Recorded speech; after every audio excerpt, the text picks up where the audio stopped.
তুই কি করে ফেললি? তোর কারণে আমরা সবাই শেষ হয়ে যাব। তুই কি জানিসও? এখন আমরা আর বাঁচব না। এখন আমাদের কি হবে?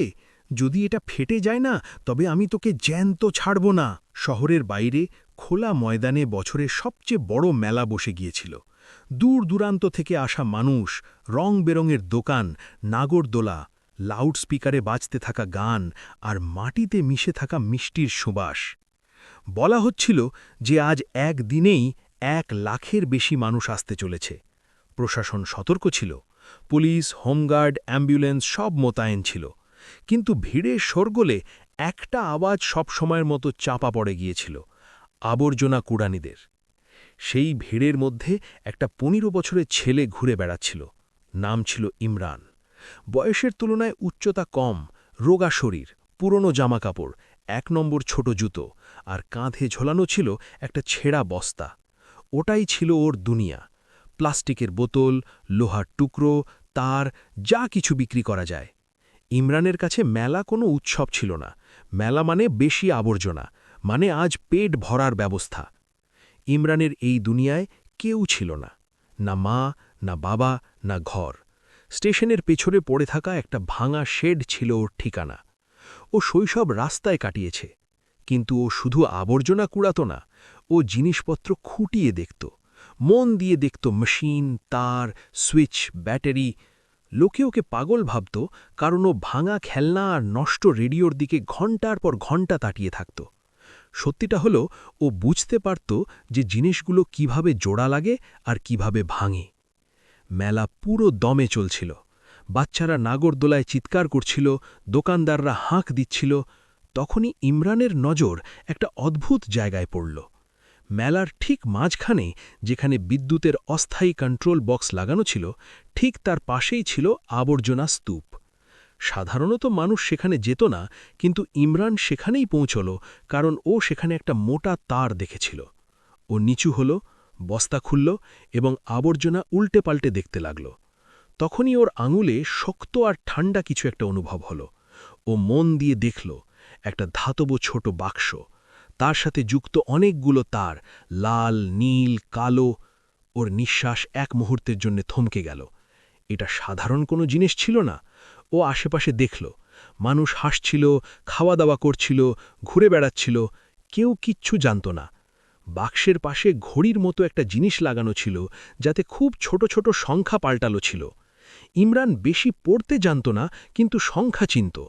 00932, 00931। ওর মাথায় একটা পুরনো স্মৃতি ভেসে উঠল। স্টেশনের কাছে একবার পুলিশ বোমা পাওয়ার কথা বলেছিল। তখনও ও ঠিক এরকমই তার দেখেছিল। সেদিন কিছু হয়নি, কিন্তু আজ। ইমরান বস্তাটা ধীরে ধীরে মাটিতে রাখল। ওর হাত কাঁপছিল, কিন্তু মাথা একেবারে পরিষ্কার ছিল। এটা মেলা ছিল না, এটা ছিল মৃত্যুর ফাঁদ। আরও জানত, যদিও কিছু না করে, তবে আগামী কয়েক মিনিটের মধ্যে হাজার হাজার জীবন শেষ হয়ে যেতে পারে।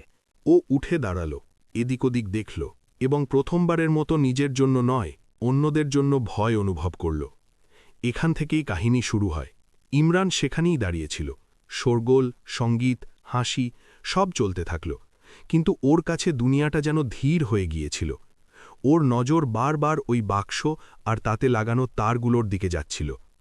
ঘড়ির সংখ্যাগুলো এখন পরিষ্কার দেখা যাচ্ছিল।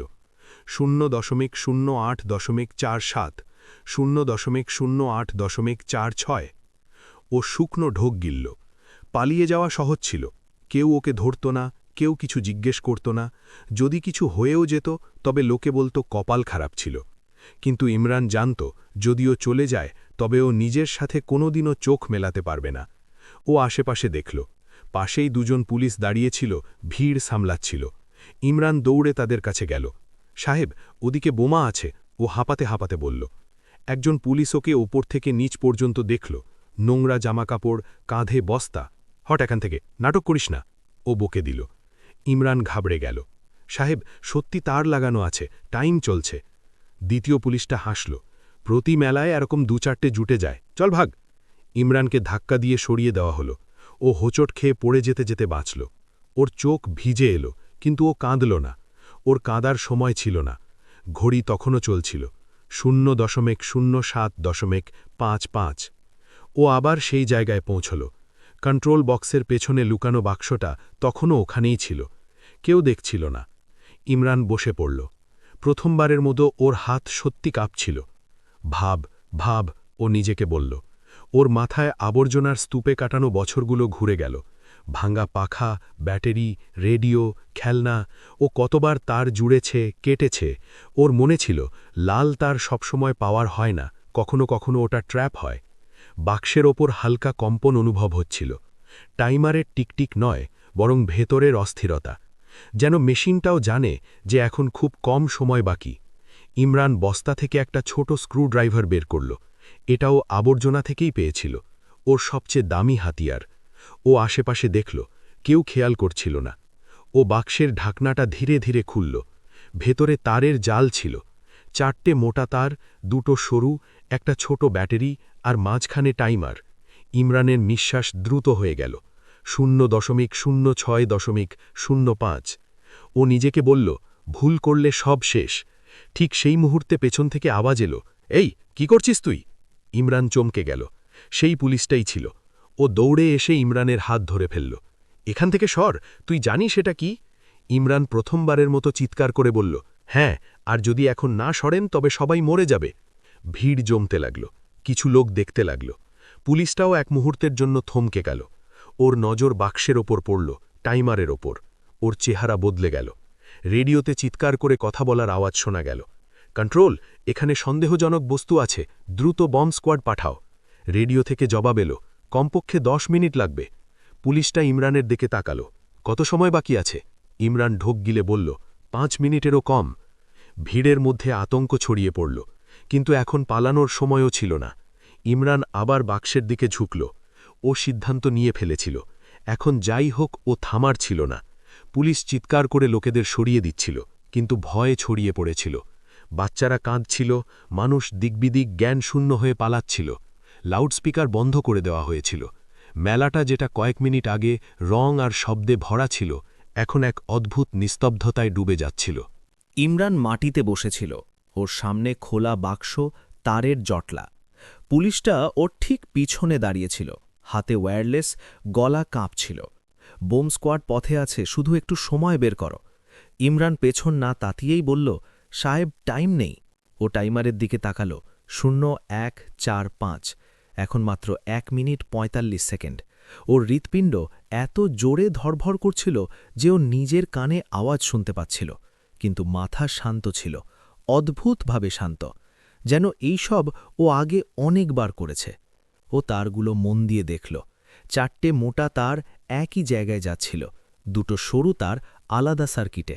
ব্যাটারি পুরনো ছিল, কিন্তু চার্জ ছিল। এটা প্রেশার দিয়ে নয়, টাইমের সাথে যুক্ত। ও নিজেকে বলল। পুলিশটা ভয়ে ভয়ে জিজ্ঞেস করল, কোনটা কাটতে হবে? ইমরান মাথা নাড়ল, কাটা নয়, বদলাতে হবে। ও একটা সরু নীল তার তুলল, তারপর থামল। ওর কপালে ঘাম দেখা দিল। 0.121। ভুল তার মানেই সব শেষ। ওর আবর্জনায় পাওয়া একটা পুরনো অ্যালার্মের কথা মনে পড়ল। ওতেও এরকম টাইমার ছিল। যখন লাল তার কেটেছিল, অ্যালার্ম সাথে সাথে বেজে উঠেছিল। তখনও শিখেছিল যে যা দেখা যায় তা সবসময় সত্যি হয় না। ও নীল তারটা কাটল না, ও ওটাকে ধীরে ধীরে বাঁকালো এবং অন্য সার্কিট থেকে আলাদা করল। তারপর কালো সরু তারটা ধরল। ওর আঙুল কাঁপছিল। পেছন থেকে কোনো মহিলার আওয়াজ এলো, বাচ্চাটাকে সরাও, পাগল হয়ে গেছ নাকি? পুলিশটা চেঁচিয়ে বলল, সবাই পেছনে থাকো। ইমরান দম বন্ধ করে নিল। 0.058। এখন 58 সেকেন্ড। ও স্ক্রুড্রাইভার দিয়ে একটা ছোট স্ক্রু ঢিলে করল। টাইমারের স্ক্রিন হালকা ঝিলমিল করে উঠল। এক মুহূর্তের জন্য সংখ্যাগুলো থেমে গেল। ইমরানের চোখ বড় হয়ে গেল। থেমে গেছে? পুলিশটা জিজ্ঞেস করল। না, ইমরান বলল, এটা শেষ চাল। টাইমার আবার চলতে শুরু করল। 0.045। ইমরান আর কোনো আওয়াজ শুনতে পাচ্ছিল না, না ভিড়, না পুলিশ, না নিজের নিঃশ্বাস, শুধু তার, সংখ্যা আর নিজের হাত। ও কালো সরু তারটাকে হালকা করে টানল এবং তারপর এক ঝটকায় আলাদা করে দিল। 1 সেকেন্ড, 2 সেকেন্ড, কিছুই হল না। ও সাথে সাথে নীল তারটাকে ব্যাটারি থেকে আলাদা করল এবং 2টো তারকে একসাথে মুড়িয়ে জুড়ে দিল। 0.012। টাইমারের স্ক্রিন হঠাৎ নিভে গেল। পুরো ময়দানে যেন প্রাণ ফিরে এলো। কোনো বিস্ফোরণ হল না, কোনো আগুন লাগল না, শুধু নীরবতা। তারপর কেউ নিচু স্বরে বলল, থেমে গেছে। পুলিশটা হাঁটু গেড়ে বসে পড়ল। বেঁচে গেলাম, সবাই বেঁচে গেল। ইমরান ওখানেই বসে রইল। ওর হাত শিথিল হয়ে গিয়েছিল, চোখ ভারী হয়ে আসছিল। ও প্রথমবারের মতো ওপরের দিকে তাকাল। হাজার হাজার মানুষ ওর দিকে তাকিয়েছিল। ওই ছেলেটা যে এতক্ষণ কারোর চোখে পড়ছিল না, আজ সে সবার প্রাণ বাঁচিয়ে দিয়েছিল। কিছু সেকেন্ড কেউ কিছু বলল না, যেন কারোর বিশ্বাসই হচ্ছিল না যে সত্যি কিছু হয়নি। তারপর কোনো বাচ্চা কান্না থামালো, কোনো বৃদ্ধ কাঁপানো হাত জোড় করল, আর তারপর চারদিকে শোরদোল শুরু হলো। বেঁচে গেছি, ভগবান বাঁচিয়েছেন, ওই ছেলেটা করেছে। মানুষ একে অপরকে জিজ্ঞেস করছিল, ইশারা করছিল। পুলিশরা ওয়্যারলেসে সমানে কথা বলছিল। বোম স্কোয়াডের গাড়ি সাইরেন বাজিয়ে ভেতরে ঢুকে গিয়েছিল। নীল আলো ঘুরছিল, কিন্তু এখন আর তাদের ভয় ছিল না। ইমরান তখনও ওখানেই বসেছিল। ও কোনো হাততালির আওয়াজ পরিষ্কার শুনতে পাচ্ছিল না। ওর কানে শুধু একটা হালকা ভোঁ ভোঁ শব্দ হচ্ছিল। ওর হাত অবশ হয়ে গিয়েছিল। ও ধীরে ধীরে নিজের হাতের তালু দেখল, কাঁপছিল। একজন পুলিশ অফিসার এগিয়ে এলেন। তিনি ইমরানের সামনে ঝুঁকে জিজ্ঞেস করলেন, খোকা, তোমার নাম কি? ইমরান জবাব দিতে এক মুহূর্ত সময় নিল। ইমরান, ও ধীরে ধীরে বলল। অফিসার ওর কাঁধ ধরলেন। আজ যদি তুমি না থাকতে, তবে না জানি কি হয়ে যেত। ইমরান বুঝতে পারছিল না কি বলবে। ও এরকম কথা কখনো শোনেনি। লোকে সাধারণত ওকে সরিয়ে দিত, বকুনি দিত, তাড়িয়ে দিত। আজ প্রথমবার কেউ ওকে থামিয়ে কথা বলছিল। ভিড়ের মধ্যে কেউ চিৎকার করল, ওকে পুরস্কার দাও, ওকে সম্মান জানানো উচিত। মিডিয়ার লোকজন ক্যামেরা নিয়ে দৌড়ে এলো। মাইক সামনে এগিয়ে এলো। খোকা, তুমি এটা কিভাবে করলে? ভয় লাগেনি? তোমার বাড়ি কোথায়? এতগুলো প্রশ্ন একসাথে। ইমরান ঘাবড়ে গেল। ও পেছনে হটতে লাগল। আমাকে যেতে হবে, ও বলল। কিন্তু এখন ওকে যেতে দেওয়া সহজ ছিল না। পুলিশ চারদিকে ঘেরা তৈরি করল, নিরাপত্তার জন্য, ভিড় থেকে বাঁচানোর জন্য। ওকে একটা চেয়ারে বসানো হলো, জল দেওয়া হলো, কেউ বিস্কুট ধরিয়ে দিল। ইমরান বিস্কুটটা হাতে নিল, কিন্তু খেল না। ওর মাথা এখন বুঝতে পারছিল যে ও বেঁচে আছে, এবং বাকি লোকেরাও। কিছুক্ষণ পর একজন বড় কর্মকর্তা এলেন। ওনার কাঁধে তাড়া ছিল, গলার আওয়াজ ভারী। এই বাচ্চাটা আমাদের সাথে যাবে, ওর বয়ান দরকার। ইমরানকে পুলিশ ভ্যানে বসানো হলো। বাইরে মানুষ তখনও ওর নাম জিজ্ঞেস করছিল। কেউ হাততালি দিচ্ছিল, কেউ মোবাইলে ভিডিও করছিল। ভ্যানের ভেতরে ইমরান জানলা দিয়ে বাইরে দেখছিল, সেই মেলা, সেই নাগরদোলা, সেই দোকান। কিন্তু এখন সব আলাদা মনে হচ্ছিল, যেন দুনিয়া ওকে প্রথমবার ঠিকঠাক দেখেছে। থানায় ওকে প্রশ্ন করা হলো, কোথায় থাকে, কি পড়ে, এসব কিভাবে শিখল। ইমরান সত্যি কথাই বলল, আবর্জনা কোড়াই, স্কুলে যায়নি, তারগুলো দেখে শিখে নিয়েছি। অফিসাররা একে অপরের দিকে তাকাতে লাগলেন। পরিবার কেউ আছে? ইমরান মাথা নাড়ল। কেউ নেই। ঘরে এক অদ্ভুত নিস্তব্ধতা ছেয়ে গেল। সন্ধে নাগাদ খবর পুরো শহরে ছড়িয়ে পড়ল। এক আবর্জনা কুড়ানো ছেলে বড় এক হামলা রুখে দিয়েছে। কিন্তু ইমরানের কাছে এটা খবর ছিল না। ওর কাছে এটা ছিল স্রেফ একটা দিন, যেদিন ও পালানোর বদলে থেকে যাওয়াটা বেছে নিয়েছিল, এবং এই পছন্দটাই ওর জীবন বদলে দিতে চলেছিল। রাত গভীর হয়েছিল। থানার সাদা আলোয় ইমরান বসেছিল। সামনে এক কাপ চা রাখা ছিল, যা ঠান্ডা হয়ে গিয়েছিল। ও ওটা খাচ্ছিল না, ওর অভ্যেস ছিল না। ও রাস্তায় জল পেট, চা নয়। দরজা খুলল। দুজন লোক ভেতরে ঢুকলেন, একজন পুলিশ আধিকারিক, অন্যজন সাধারণ পোশাকে, কিন্তু চোখে মুখে এক অদ্ভুত ভরসা। ইমরান নামটা এমনভাবে নিলেন যেন চেনা কেউ। ইমরান মাথা তুলল। আমি রাজ্য সরকারের পক্ষ থেকে এসেছি, ওই লোকটা বলল। আজ যা হয়েছে তা ছোট ব্যাপার নয়। ইমরান চুপ করে রইল। ওর বড় কথায় অভ্যেস ছিল না। পুলিশ আধিকারিক ফাইল খুললেন। তুমি বোমা কিভাবে ডিফিউজ করলে? এর রিপোর্ট ওপরে চলে গেছে, দিল্লি পর্যন্ত। ইমরান শুধু এইটুকুই জিজ্ঞেস করল, এখন কি আমি যেতে পারি? ঘরে এক মুহূর্তের জন্য সন্নাটা ছেয়ে গেল। সরকারি অফিসার হালকা হাসি দিয়ে বললেন, না, এখনই নয়, এখন আমরা তোমাকে এভাবে যেতে দেব না। ইমরান ভয় পেয়ে গেল। ওর মনে হলো হয়তো জেলে পাঠিয়ে দেবে। ও তাড়াতাড়ি বলল, আমি কিছু ভুল করিনি। আমরা জানি, অফিসার বললেন, সেই কারণেই আমরা এখানে। ও পকেট থেকে একটা কাগজ বের করল। সরকার তোমাকে সম্মান দিতে চায়, পুরস্কারও। ইমরান প্রথমবার সোজাসুজি তাকাল। পুরস্কার মানে? টাকা, পড়াশোনা, থাকার জায়গা। অফিসার এক একে বললেন। ইমরান টাকার কথা বুঝল, থাকার জায়গাও, কিন্তু পড়াশোনা? ও ধীরে ধীরে জিজ্ঞেস করল, যদি পড়াশোনায় আমি ধীর গতি হই তবে? অফিসার কোনো চিন্তা না করেই জবাব দিলেন, তাও তুমি আমাদের কাছে স্পেশাল থাকবে। কারণ তুমি যা করেছ তা বই থেকে শেখা যায় না। পরের দিন সকালে ইমরানকে সরকারি গাড়িতে বসানো হলো। সেই ছেলেটা যে কাল পর্যন্ত রাস্তায় ব্রাত্য ছিল, আজ সে সাইরেন ছাড়াই রাস্তা পাচ্ছিল। মিডিয়া আবার চলে এলো। ক্যামেরা, প্রশ্ন, শোরগোল। কেমন লাগছে? ভয় লেগেছিল? আপনি তো হিরো হয়ে গেলেন। ইমরান একটা কথাই বলল, আমি হিরো নই, শুধু সময় মতো থেমেছিলাম। সরকারের পক্ষ থেকে ঘোষণা হলো ইমরানকে বীরত্ব পুরস্কার দেওয়া হবে, নগদ টাকা দেওয়া হবে, আর সবচেয়ে বড় কথা, ওর পড়াশোনা আর দেখভালের দায়িত্ব সরকার নেবে। মানুষ খুশি ছিল, হাততালি বাজছিল, কিন্তু ইমরানের মাথায় একটা প্রশ্নই ঘুরছিল, এখনও কি কেউ আমার কথা শুনবে যখন খবর বন্ধ হয়ে যাবে? বিকেলে ওকে একটা শিশু সুরক্ষা কেন্দ্রে নিয়ে যাওয়া হলো। পরিষ্কার বিছানা, খাবার, নতুন জামাকাপড়। ইমরান প্রথমবার আয়নায় নিজেকে ঠিক করে দেখল। সেই একই মুখ ছিল, শুধু দৃষ্টি বদলে গিয়েছিল। ও জানলা দিয়ে বাইরে তাকাল।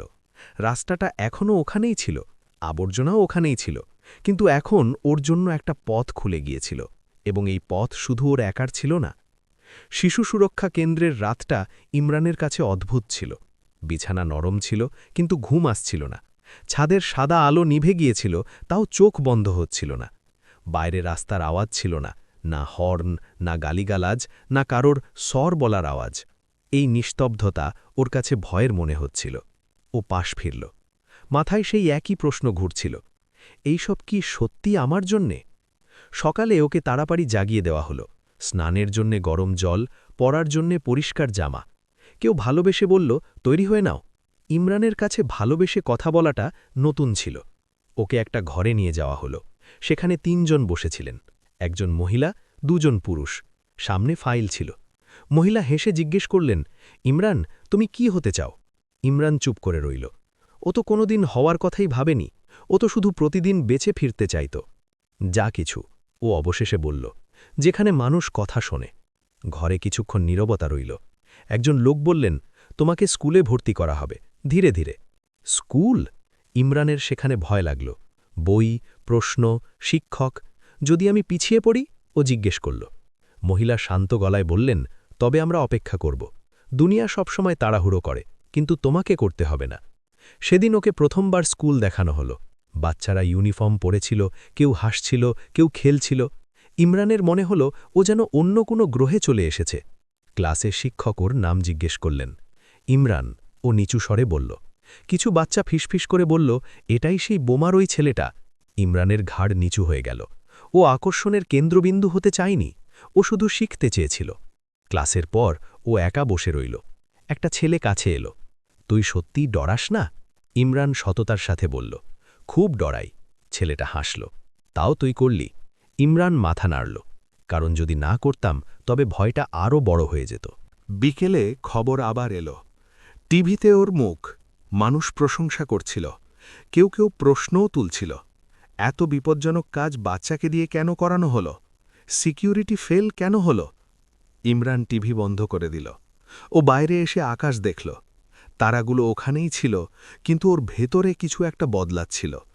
ও বুঝতে শুরু করেছিল, পুরস্কার, প্রশংসা, জামাকাপড় এগুলো সব পরের বিষয়। আসল লড়াইটা হলো, সিস্টেম কি তখনও ওর কথা শুনবে যখন ও শুধু একটা খবর হয়ে থাকবে না? আর এই প্রশ্নটাই ওকে পরের দিন আরও একটা সিদ্ধান্ত নেওয়ার দিকে নিয়ে যাচ্ছিল। পরের কয়েকদিন ইমরানের জন্য দ্রুত বদলে গেল। সকালে স্কুল, দুপুরে কাউন্সিলর, বিকেলে সরকারি লোক। প্রত্যেকেই ওকে ওটাই জিজ্ঞেস করত, ভয় লেগেছিল? কিভাবে করলে? কে শিখিয়েছে? ইমরান জবাব দিয়ে যেত, কিন্তু ওর ভেতরে এক অস্থিরতা বাড়তে থাকল। স্কুলের পর একদিন ও গেটের কাছে দাঁড়িয়ে গেল। বাইরে রাস্তা দেখা যাচ্ছিল, সেই রাস্তা যেখানে ওর মতো আরও অনেক শিশু এখনও বস্তা নিয়ে ঘুরে বেড়াচ্ছে। কেউ তাদের দেখছে না। সেই রাতে ও কাউন্সিলরকে প্রথমবারের মতো সরাসরি প্রশ্ন করল, যদি আমি সেদিন ওখানে না থাকতাম তবে কি হতো? কাউন্সিলর চুপ হয়ে গেলেন। তারপর বললেন, হয়তো অনেক কিছু ভুল হয়ে যেত। ইমরান মাথা নাড়ল, তবে শুধু আমাকে কেন পুরস্কার? পরের দিন ও স্কুলে ভাষণ দিতে মানা করে দিল। মিডিয়া ইন্টারভিউও এড়িয়ে গেল। সবাই অবাক হয়েছিল। একজন সরকারি আধিকারিক কড়া স্বরে বললেন, তোমার বোঝা উচিত এই সুযোগ সবাই পায় না। ইমরান শান্ত গলায় জবাব দিল, সুযোগ আমি পাইনি, আমি ওখানে ছিলাম তাই করেছি। এই কথা উপরে মহলে পৌঁছল। কিছুদিন পর একটা মিটিং রাখা হলো। বড় বড় মানুষ, বড় বড় শব্দ। ইমরানকেও ডাকা হলো। তুমি কি চাও? কেউ একজন জিজ্ঞেস করলেন। ইমরান চারদিকে তাকালো। আমি চাই যেখানেই বড় অনুষ্ঠান হোক সেখানে শুধু পুলিশ থাকবে না, সেখানে ওই শিশুদের কথাও শোনা হবে যারা জিনিসগুলোকে নিচ থেকে বা মাটি থেকে দেখে। ঘরে গুঞ্জন শুরু হলো। এটা ব্যবহারিক নয়, কেউ একজন বললেন। ইমরান বলল, ব্যবহারিক সেটাই যা সেদিন কাজে এসেছিল। প্রথমবার কেউ কোনো জবাব দিতে পারল না। তারপরেই একটা ছোট পাইলট প্রোগ্রাম শুরু হলো। মেলায়, স্টেশনে, বড় অনুষ্ঠানে স্থানীয় আবর্জনা কুড়ানো শিশুদের সরিয়ে দেওয়া হলো না। তাদের একটা পরিচয় দেওয়া হলো, একটা শোনা লোক দেওয়া হলো। ইমরান তার অংশ হলো না, ও শুধু দেখতে থাকল। এবং প্রথমবারের মতো ওর মনে হলো হয়তো ওর গল্পটা শুধু বাঁচানোর ছিল না, হয়তো ওটা একটা শুরুর গল্প ছিল। আপনার যদি এই গল্পটি ভালো লেগে থাকে তবে অবশ্যই লাইক করুন। এরকমই প্রভাবশালী এবং মন ছুঁয়ে যাওয়া গল্পের জন্য সাবস্ক্রাইব করুন এবং এই ভিডিওটি শেয়ার করতে ভুলবেন না, যাতে এই কাহিনী বেশি করে মানুষের কাছে পৌঁছায়। কমেন্টে অবশ্যই জানান যে আপনি কোন শহর বা গ্রাম থেকে দেখছেন। আপনার একটা কমেন্ট আমাদের পরবর্তী গল্পের অনুপ্রেরণা হতে পারে।